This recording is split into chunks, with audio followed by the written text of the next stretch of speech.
that quiet, dark-haired boy of 15. His friend could come by that afternoon, but Mom and Dad had made it a firm rule that the boy was not to be allowed inside.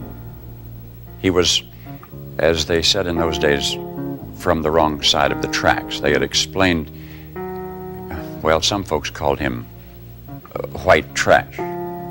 Maybe he could meet Lonzo outside, but he was not permitted in the house. Someday, you would invite that dark-haired boy from the wrong side of town into your home. Maybe I could have liked school, Mr. Evans. But every time I wanted to play ball, I had to go to work. Somebody had to. Anyway, now I'm through. I'm through. I wasn't aware that you worked after school, Danny. It's not the working after school, Mr. Evans, it's the working before. American society in the 1950s had failed. The Army becomes the last hope to socialize American teenagers. Who is the ultimate symbol of the transformed teenager, if not Elvis Presley?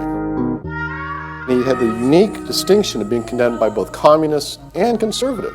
The Army made Elvis respectable.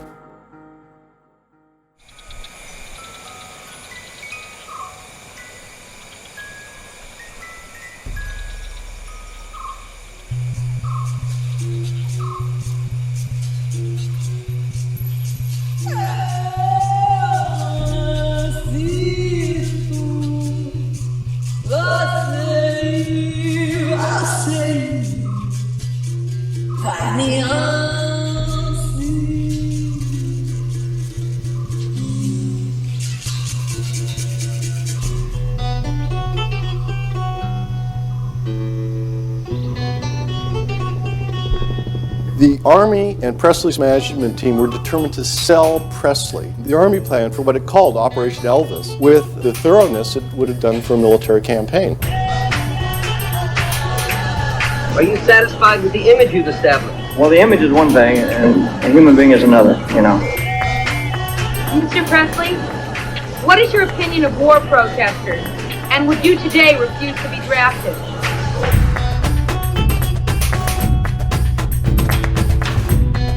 You know, I'd been dancing to his records. I said, it is like some kid, you know. He could have got special favors. He elected to stay with us. And that's what I'm on more than anything.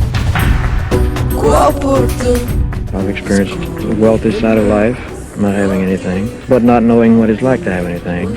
And tragedy, losing my mother while I was in the Army. And although I think that things like that, as tragic as they are, tend to make you a little better human being, really.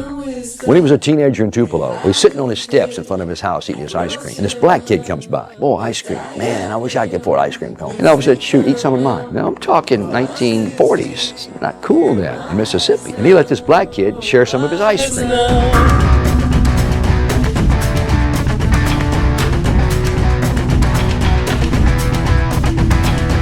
Elvis chose to be a nice guy. Elvis had all the qualities. He could have been a jerk.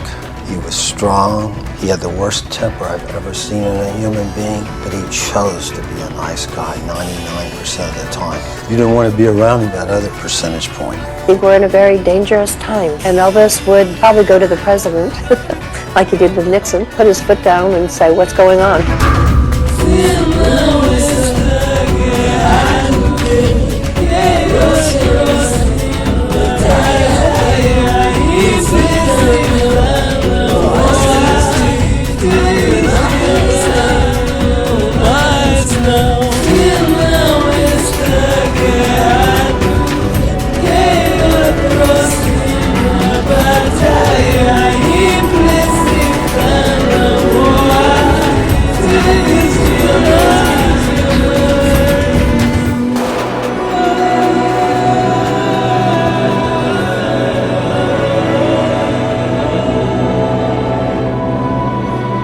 Realize in this hemisphere the hope of those who originally came here so many centuries ago.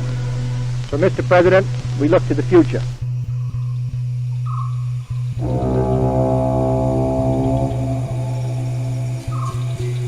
I look at myself strictly as a human being. I have blood running through my veins and it can be snuffed out in just a matter of seconds, you know, and not as anything supernatural or better than any other human being.